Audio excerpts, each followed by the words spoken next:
Welcome to Controversies of the Day. My buddy Logan. And Jay. Logan, man, I mean, everybody's talking, but is anybody saying anything, that really matters? I mean, this world is going nuts. And before we get started, man, I just want to say, everybody listening, there's people will label us. They'll think, oh, they're hate mongers and they're insightful. If they want to attack you, as we've seen with some other people, they'll find a way and they'll go after you. We are for peace. I think I can speak for you on this one. Right. I won't speak for you on everything, buddy, but we are for peace. Whether it's Ukraine, Vlad, if you're listening, back out of there, work something out with NATO. Maybe part of Crimea, whatever, could be Russian, and then you have access to the Black Sea. Work something out there. Let Ukraine rebuild. Israel and Palestine, Palestinians, and then the whole Gaza Strip.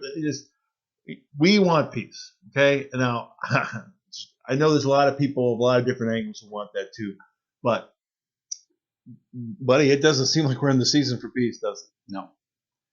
So myself, I really have no real position on what's happening in Israel. Dog in the fight? Yeah, because I don't understand. When I was younger, I felt a different way. Like I thought Palestine were the ones that were being, beaten against, Oppressed. Yeah, oppressed, and Israel was kind of like just the bad guys. And as I grew older, I'm not necessarily saying that that's changed, and I'm not saying that I believe the same, but I just, again,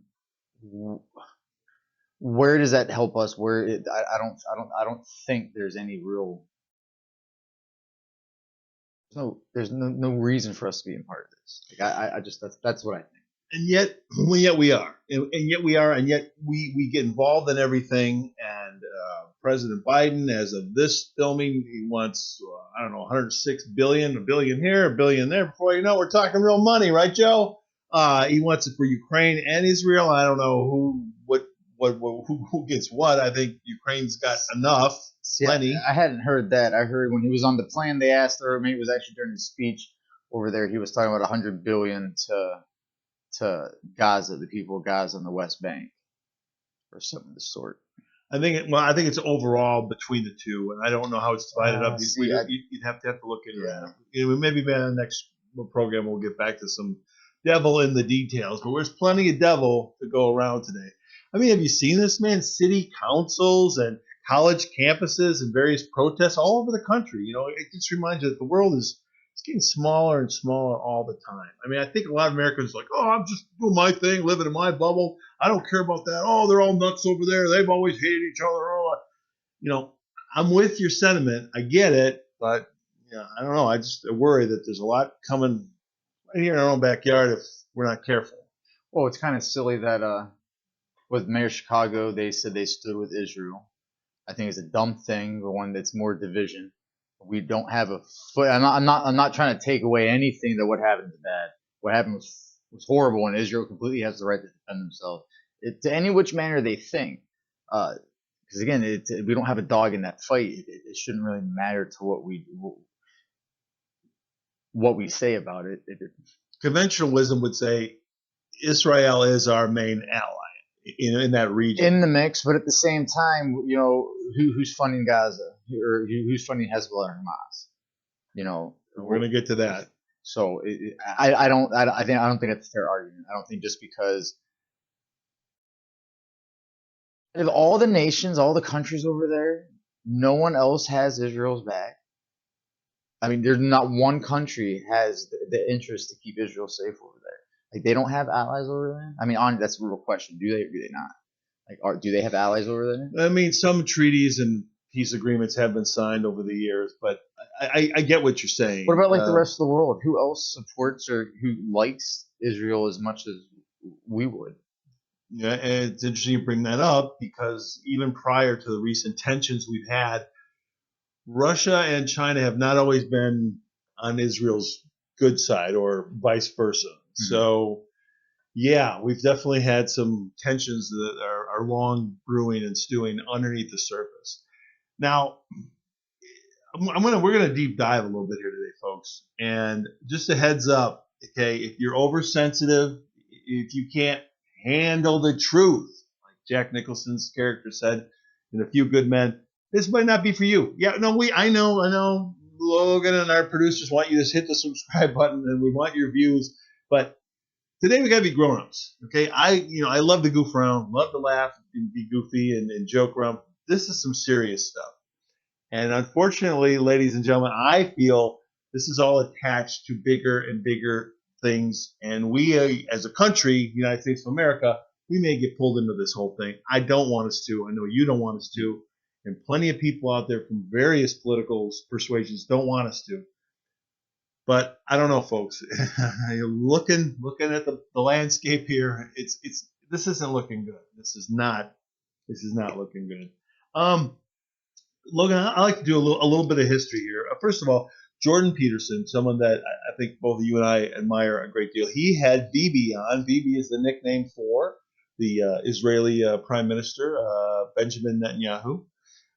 He had him on, and they had a pretty good exchange here. It was on within the last couple weeks here in early October.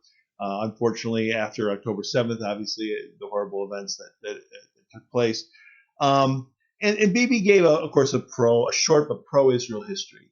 And it's a good one to check out, folks, from that perspective. But there was something missing. Now, I don't want to go down too deep in the detour. We're going to have to do this. We're going to have to do a show on this because so many people are confused out there. Okay, now this show right here leans to the right. I don't mind that. I don't think you mind that a little bit. We're both got a little bit of a libertarian bent to us as well. Okay, we're not. And what the right in America means, we're going to have to do a whole program on that. But for us, I think it means we want to get to the truth. We want to bring up the facts, and then you figure it out. You decide. That's kind of how I think real media, the David Muir, the Sean Hannity, or the Rachel Maddow. That's how you people should be. Not the games you play, but what you should be. So what's crazy is we've had all this problem for years in this region, and as outsiders, you just kind of look at it. Why? I mean, when you think of forgiveness in people, there's been some wild stuff on this planet. I mean, there's people that still have an axe to grind. There's people that still want revenge for this, that, and the other thing that happened hundreds of years ago, maybe even farther.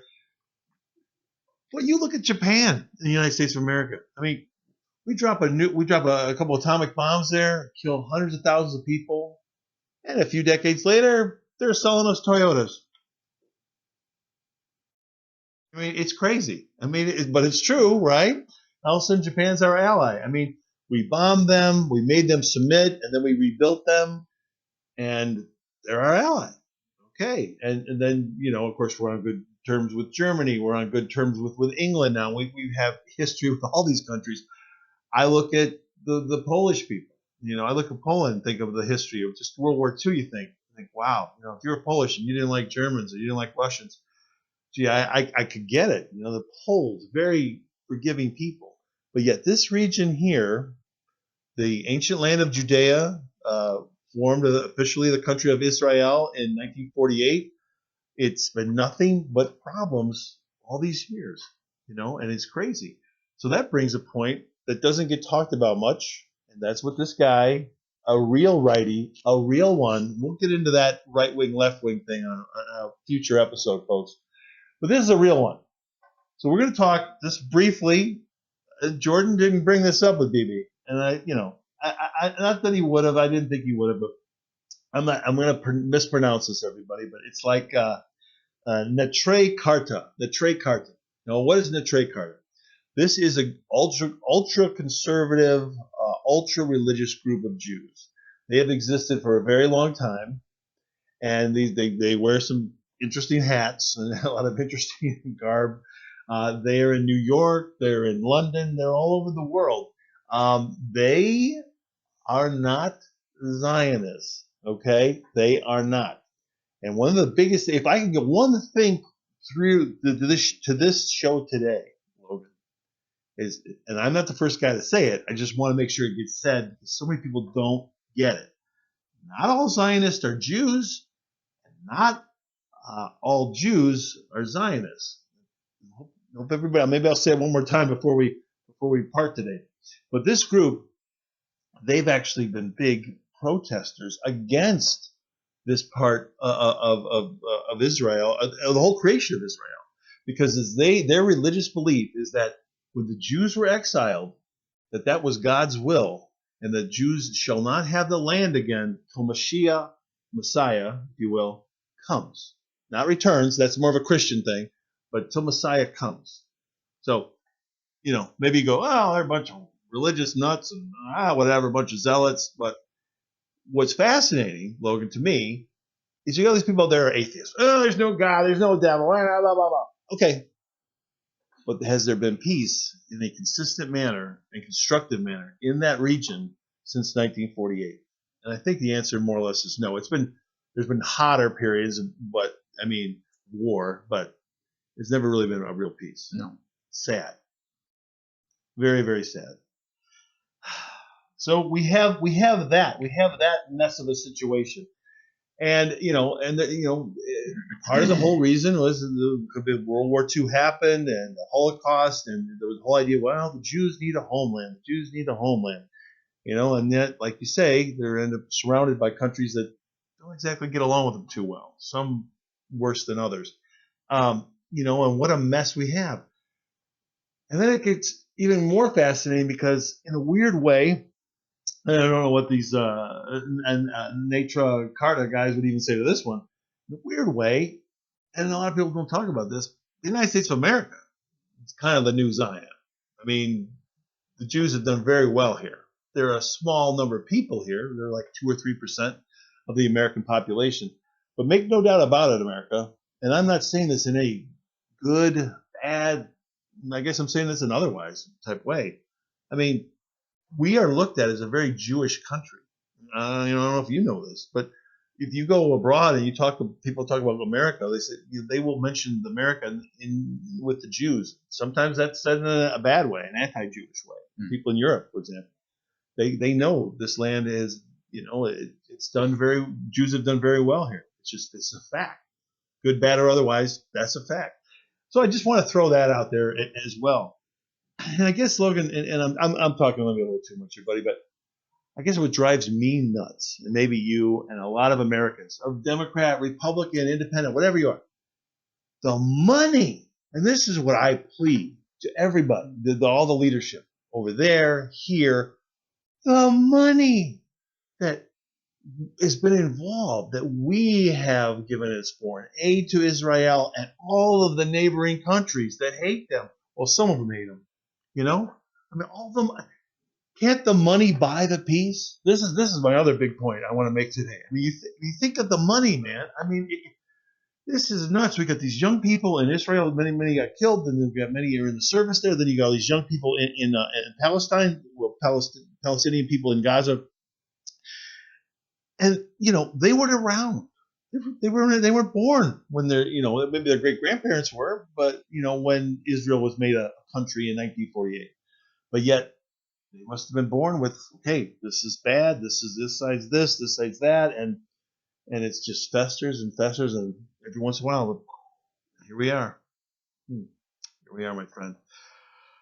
So that brings us to Hamas, and they may be, of course, being funded by Iran. Oh, there's this. Oh boy.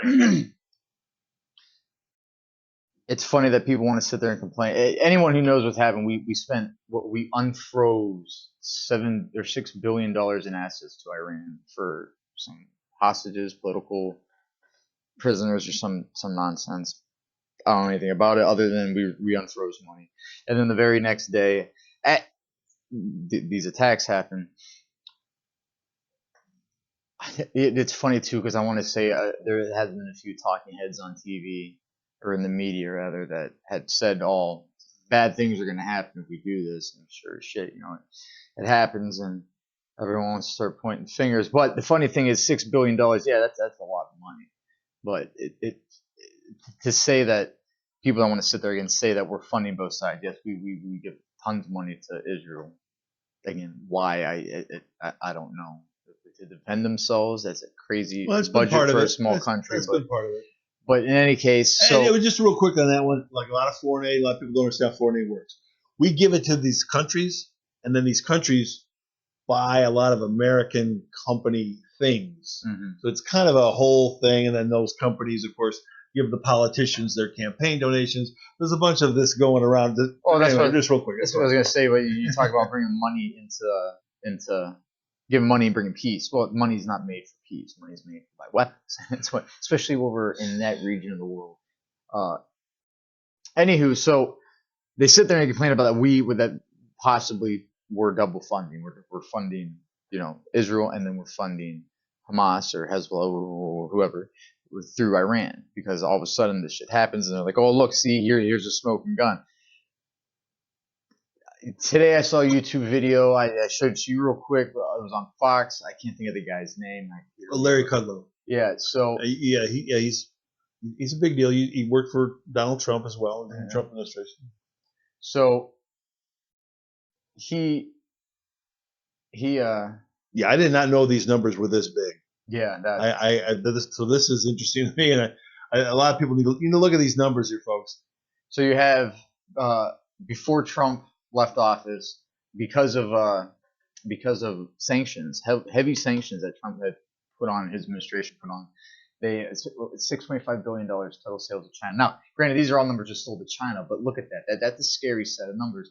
Within the first year of Biden being in, having relaxed sanctions, they what's that, 5-6 times? Right there? 5 times, yeah. And then the very next year, they go another $7 billion more than what they were doing from beforehand. So $6 billion, did not finance Hezbollah. The past 3 years of relaxed sanctions to that country, letting them sell to China, which is kind of a double-edged sword itself, because even if we had somebody else put sanctions on Iran, the country, if we bought oil from them regardless of their sanctions, just because another country put sanctions on them, we would get penalized too. So in the ideal world, China would be getting penalized right now, but because they don't care, we do, because they mean more to us than these little petty sanction things, or unless we're just going to bat an eye, just like we did with the sanctions in general.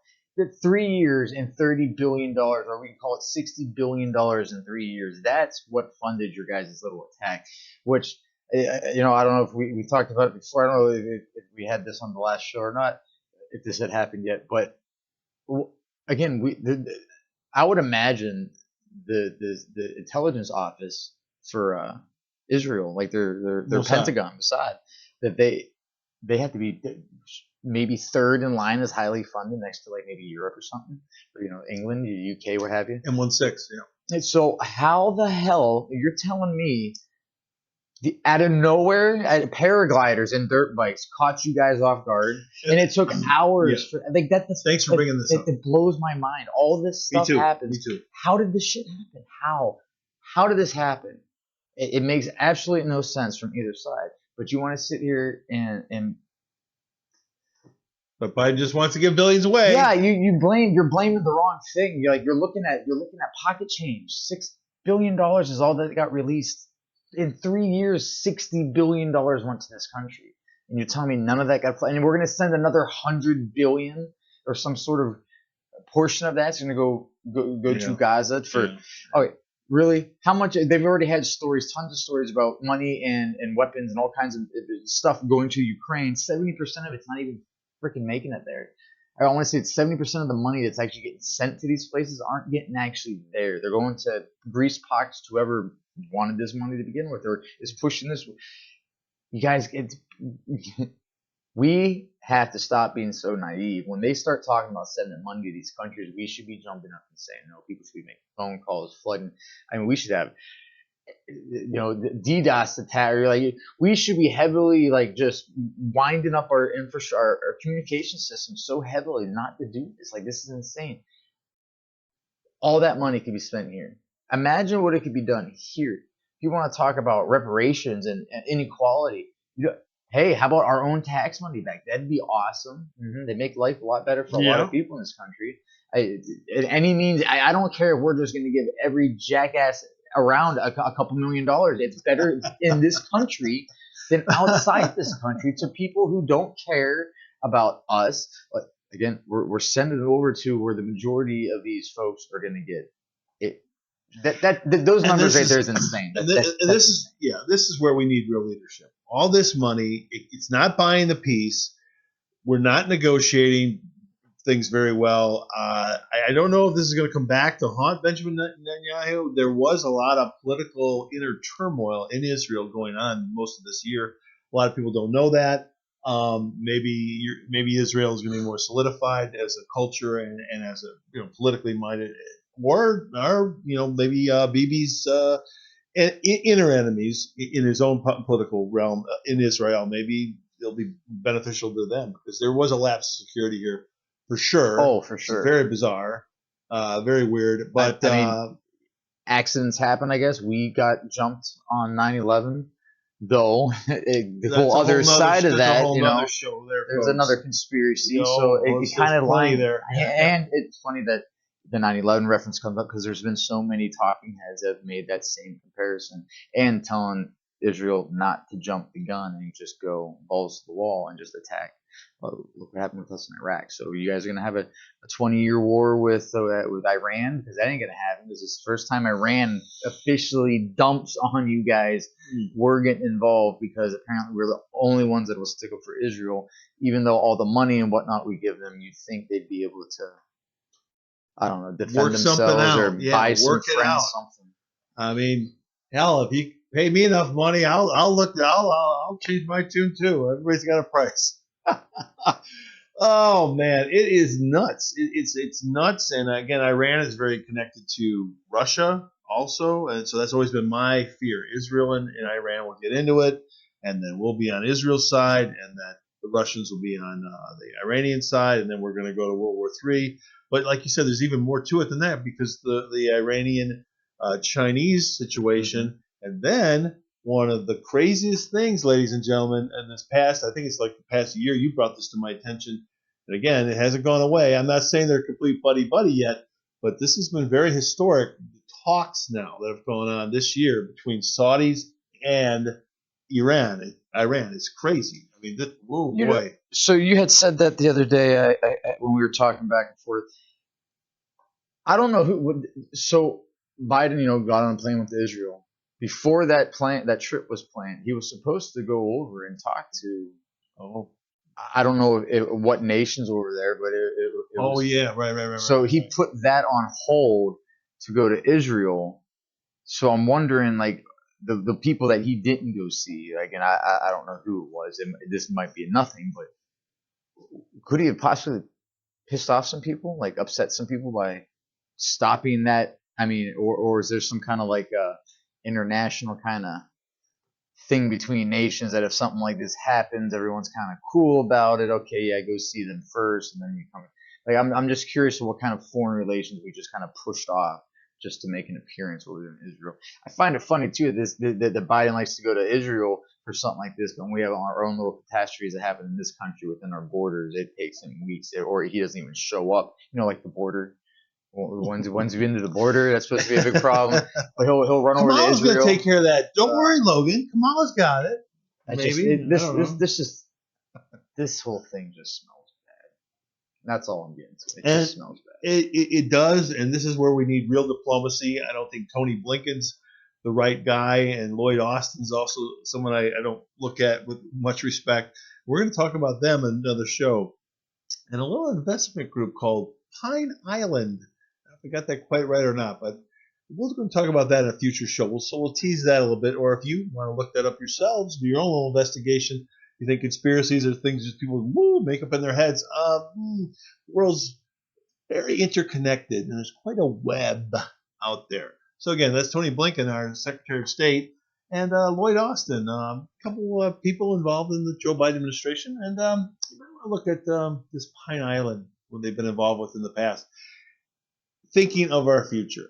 I just want to say, I want to make it very clear. So I was a little critical of Israel right there and the whole situation and how people want to look at Zionism. But I also want to be, very direct and very fair here. There's a lot of hate in Hamas and Hezbollah and all these groups. You need to wake up. You need to wake up.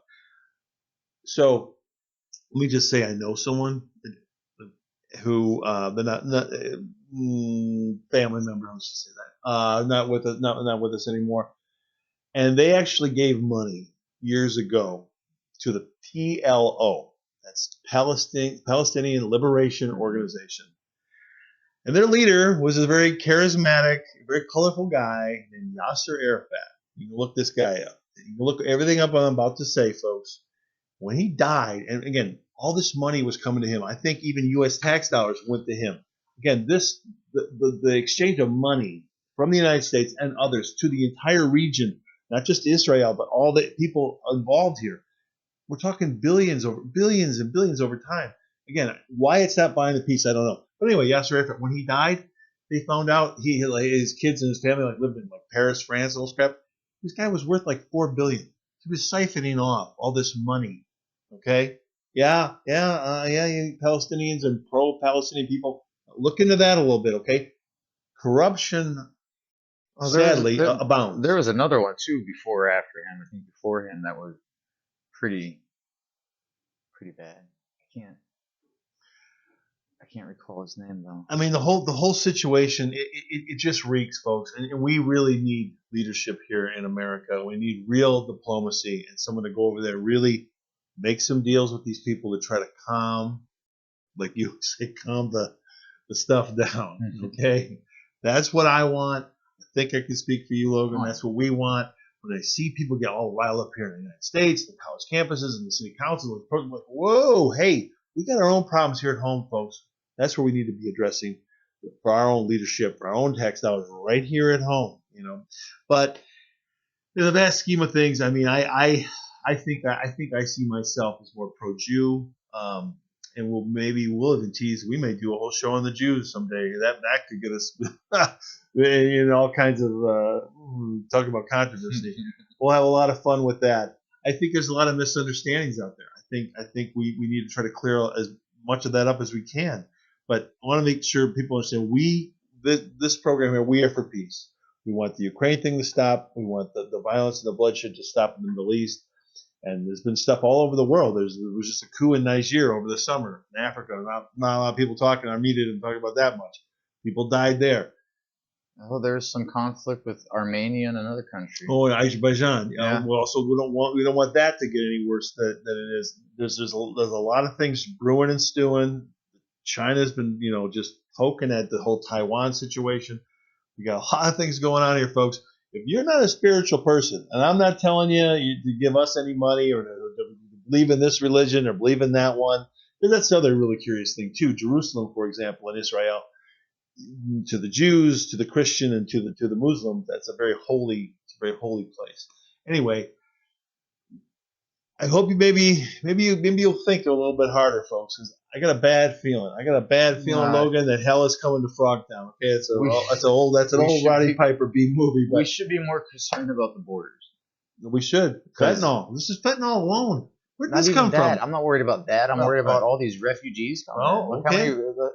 The war in Afghanistan stops from bringing like 200 or 300,000 refugees in this country. No vetting. Just let them in. You think they're all happy? They're all happy what we did, what we failed to do?